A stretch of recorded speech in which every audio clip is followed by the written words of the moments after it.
ये पूरी व्यवस्था देख लीजिए सरकार की। जनता हर महीने आपको टैक्स भर रही है, उसके पैसे पे सरकार चल रही है। दोस्तों बहुत बहुत स्वागत करता हूं आप सभी का। आज किस किस की सांसें थम गई फ़ोन पर अलर्ट वाली रिंग सुनकर। जैसे लॉकडाउन के समय सरकार ने नहीं बताया कि हम लॉकडाउन करने जा रहे हैं, जैसे नोटबंदी के समय सरकार ने अचानक नोटबंदी का ऐलान किया, आज एक बार फिर से सरकार ने ऐसा प्रयोग किया जिसके बाद देश की जनता घबरा गई, कई लोग परेशान हो गए। आज सरकार ने बिना बताए देश की जनता को एक साथ सभी के फ़ोन पर एक मैसेज भेजा और जैसे ही ये मैसेज भेजा एक तेज सायरन बजने लगी। लोग फ़ोन पर अलर्ट वाली रिंग सुनकर घबरा गए। किसी को कुछ सूझ नहीं रहा था कि अचानक ये क्या हुआ, किसने भेजा, क्यों भेजा। लेकिन अब जाकर पता चला है कि ये जो अलर्ट मैसेज भेजा गया है ये सरकार ने भेजा है। तो बड़ा सवाल, सरकार ने एक साथ करोड़ों लोगों को एक साथ मैसेज क्यों भेजा है? सरकार क्या करना चाहती है? अगर सरकार को ये मैसेज भेजना था तो सरकार को पहले ये बताना चाहिए था, सूचना देना चाहिए था। क्योंकि आज लोगों ने जैसे ही अपने फ़ोन पर अलर्ट वाली मैसेज, अलर्ट वाली रिंग सुनी, लोग परेशान हो गए। दोस्तों क्या आपके पास ये मैसेज आया था? और आया था तो आप लोग कैसा महसूस कर रहे थे? मुझे ज़रूर बताइएगा। किसी के घर में एक फ़ोन है उस पर भी आया, किसी के घर में 10 फ़ोन है, एक साथ सभी पर 10 फ़ोन में एक साथ अलर्ट मैसेज आया और लोग परेशान हो गए। जो लोग पढ़े लिखे नहीं थे वो और ज़्यादा परेशान हो गए कि भाई ये किसने भेजा है, क्यों भेजा है, क्या लिखा है। तो अब सरकार कह रही है कि ये जो अलर्ट मैसेज आया है ये हमने भेजा है। तो सरकार ने ये क्यों मैसेज भेजा है, क्या है इसका उद्देश्य और इसका असली मकसद क्या है? दोस्तों ये वीडियो आपके लिए बहुत महत्वपूर्ण है। इस वीडियो को आप लोग इत्मीनान से, ध्यान से पूरा देखिएगा। आखिर में आपको एक बड़े अस्पताल का हाल भी दिखाऊंगा जिसमें जनता बेहाल हो गई है। खबरों की माने तो मोदी सरकार इस समय एक तरह का टेस्ट कर रही है। सभी लोगों के मोबाइल पर एक साथ मैसेज भेजने का टेस्ट कर रही है मोदी सरकार। और कहा जा रहा है इसमें मोदी सरकार आज कामयाब हो गई है। बहुत सारे लोगों के मोबाइल पर ये अलर्ट मैसेज आया है। इसीलिए मैंने आप लोगों से पूछा कि क्या आपके फ़ोन पर ये अलर्ट मैसेज आया, क्या रिंगटोन आपने वो सुना? इसीलिए दोस्तों मैंने आपसे पूछा, क्योंकि सरकार कह रही है कि हमने आज सभी के फ़ोन पर एक साथ मैसेज भेजा, ये हमारी बड़ी उपलब्धि है। सरकार द्वारा ये जानकारी दी जा रही है कि ये मैसेज इसलिए भेजा गया है क्योंकि इसका इस्तेमाल आपदा के समय होगा। जब आपदा आएगी तो सबको एक साथ संदेश भेजा जाएगा। बड़ा सवाल, किस तरह की आपदा की बात कर रही है सरकार? किस तरह की आपदा आने वाली है देश पर? देश में तो वैसे भी महंगाई, बेरोजगारी से जनता त्रस्त है। सिलेंडर के दाम आसमान छू रहे हैं। अभी आपने देखा होगा 993 रुपये गैस सिलेंडर महंगा हो गया है, पेट्रोल के दाम भी महंगे हो रहे हैं। जनता त्राहिमाम कर रही है। जनता ने एक सरकार चुना था कि वो उसकी समस्या का समाधान करेगी, लेकिन ये सरकार हर रोज़ एक नया नया ड्रामा कर रही है। तो आज जो आपके मोबाइल पर सायरन की आवाज़ आ रही थी, सरकार कह रही है कि उसने आज इमरजेंसी अलर्ट सिस्टम की टेस्टिंग की है। जब भी देश में कोई आपदा आएगी, कोई विपदा आएगी तो सरकार आपके मोबाइल पर ये मैसेज भेज देगी। हालांकि बहुत सारे लोग सरकार की इस गतिविधि से, इस एक्टिविटी से नाराज़ भी हो गए। लोग कह रहे हैं कि जब भूकंप आया, आंधी तूफान आया, ओले पड़े, कभी कोई नोटिफिकेशन नहीं आया।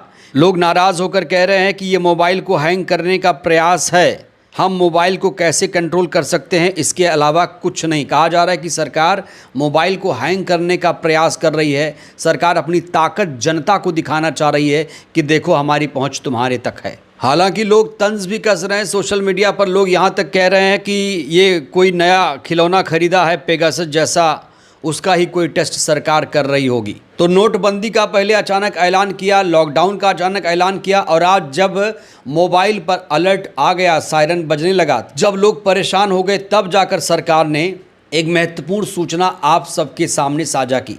सरकार ने कहा है कि घबराएं नहीं, ये सिर्फ एक टेस्ट है। ये टेस्ट सरकार की सिस्टम का हिस्सा है जो आपदाओं के समय आपको समय समय पर तुरंत अलर्ट कर देगा। इस सिस्टम का नाम है SACHET। ये जो सिस्टम है इसका नाम है SACHET। SACHET एक एडवांस मोबाइल अलर्ट सिस्टम है जिससे आपदा या आपातकाल की स्थिति में सरकार सीधे आपके मोबाइल पर अलर्ट भेज सकती है। कैसे काम करता है बताया गया है। सेल ब्रॉडकास्ट तकनीक द्वारा आपके मोबाइल पर अलर्ट संदेश और तेज़ आवाज़ सायरन भेजा जाएगा। ये टेस्ट 2 मई को किया गया है। पूरे देश में इस सिस्टम का टेस्ट किया गया है। आपको घबराना नहीं है, ये सिर्फ एक टेस्ट है, कोई कार्रवाई करने की ज़रूरत नहीं है। तो सरकार ने अब क्लियर कर दिया अपनी तरफ से कि आप लोग घबराइए नहीं। ये जो सायरन बजा है ये एक टेस्ट किया है हमने। जब आपदा विपदा आपातकाल आएगा देश में तब हम आपको सूचना दे देंगे। बड़ा सवाल, जिनके पास फ़ोन नहीं है, स्मार्टफोन नहीं है, जो रोज़ खाते हैं रोज़ कमाते हैं, उन तक ये संदेश कैसे पहुंचेगा? तो सरकार इसके पीछे ये कारण बता रही है। हालांकि सरकार पर जनता भरोसा नहीं कर पा रही है क्योंकि सरकार ने जब भी वादा दावा किया पूरा नहीं किया। लॉकडाउन लगाया, उसका उद्देश्य पूरा नहीं हुआ। नोटबंदी किया कि काले धन को समाप्त किया जाएगा, आतंकवाद की जड़ को ख़त्म किया जाएगा, वो भी पूरा नहीं हो पाया। तो ये जो अलर्ट मैसेज आज सबको भेजा गया है, क्या उसका उद्देश्य सिर्फ परेशान करने के लिए है?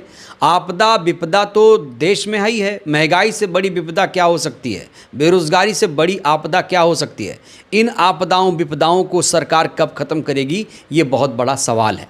अब दोस्तों मैं आपको लखनऊ के एक बड़े अस्पताल का हाल दिखाने जा रहा हूँ। सबसे पहले आप ये वीडियो देखिए। वीडियो बनाने वाले का नाम श्रीकांत बताया जा रहा है, जो अमेठी के हैं। कहा जा रहा है घंटों इंतजार के बाद भी मरीज को भर्ती नहीं किया गया। श्रीकांत के बारे में कहा जा रहा है कि ये बीजेपी के सदस्य हैं। उन्होंने डिप्टी सीएम से लेकर तमाम नेताओं से बात की लेकिन कोई सुनवाई नहीं हुई। फिर उन्होंने ये वीडियो बनाया। जरा एक बार आप लोग ये वीडियो भी देख लीजिए। यहाँ पे करीब 60 से 70 लोग इस रो में हैं। इधर देख लीजिए, ये भाई साहब रोते हुए दिख रहे हैं आपको। ये सब देख लीजिए पूरा। ये सरकार की व्यवस्थाएं हैं, ये सब। इनको कोई व्यवस्था नहीं है, इनको बेड नहीं मिल रहा है। देख लीजिए, मैं कोई जर्नलिस्ट नहीं हूँ, देख लीजिए बस। ये पूरी व्यवस्था देख लीजिए सरकार की। नहीं हूँ लेकिन भाजपा के लिए काम 2014 से कर रहा हूँ। मुझे कोई मतलब नहीं है सरकार से, जातिवाद से। ना मैं कुछ गलत हूँ, ना मैं कोई करप्शन वाला हूँ, ना मुझे कोई दिक्कत है, ना मुझे कोई समस्या है। लेकिन जनता के लिए आप काम नहीं कर सकते हैं तो आके मुझे जवाब दीजिए। जनता पूछ रही है, जनता हर महीने आपको टैक्स भर रही है, उसके पैसे पे सरकार चल रही है, अधिकारी चल रहे हैं, पूरा हॉस्पिटल चल रहा है। किस बेस पे आप लोग जनता को सुविधा नहीं दे पा रहे हैं? 40 बेड, 30 बेड, 50 बेड दे रहे हैं आप वेंटिलेटर पे। पैसा आप हर किसी से, बैंक में टैक्स दे रहा है, डीजल पेट्रोल में टैक्स दे रहा है, जमीन में टैक्स दे रहा है। जनता चूतिया है क्या? किस बेस पे आप लोग बात कर रहे हैं? ये हमारा पेशेंट है, अभी तक एडमिट नहीं हुआ है। प्रदेश के 70% नेताओं से बात कर चुका हूं मैं। श्रीकांत त्रिपाठी लड़का यहाँ पे 4-5 घंटे से लेटा हुआ है। डिप्टी सीएम तक को फोन कर दिया गया। ये उत्तर प्रदेश की फैसिलिटी है। डिप्टी सीएम तक को कॉल कर दिया गया, उसके बाद भी कोई रिस्पांस नहीं है। ये उत्तर प्रदेश का बेड है, ये उत्तर प्रदेश की समस्या है। किसी प्रकार की कोई दिक्कत नहीं है, लेकिन सरकार क्या चल रही है इसको दुनिया देखनी चाहिए।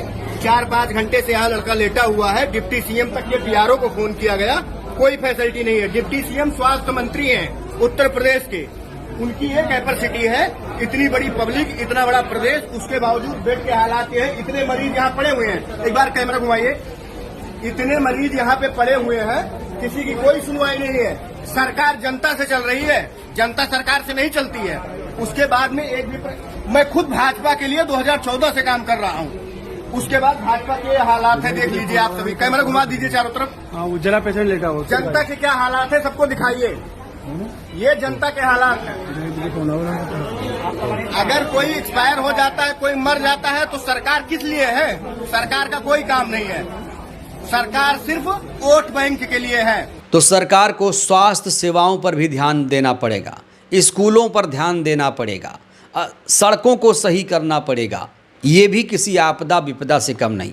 बहरहाल दोस्तों, इस वीडियो में इतना ही। क्या आज आपके पास ये अलर्ट मैसेज आया था तो आपने क्या किया? राय दीजिएगा। धन्यवाद।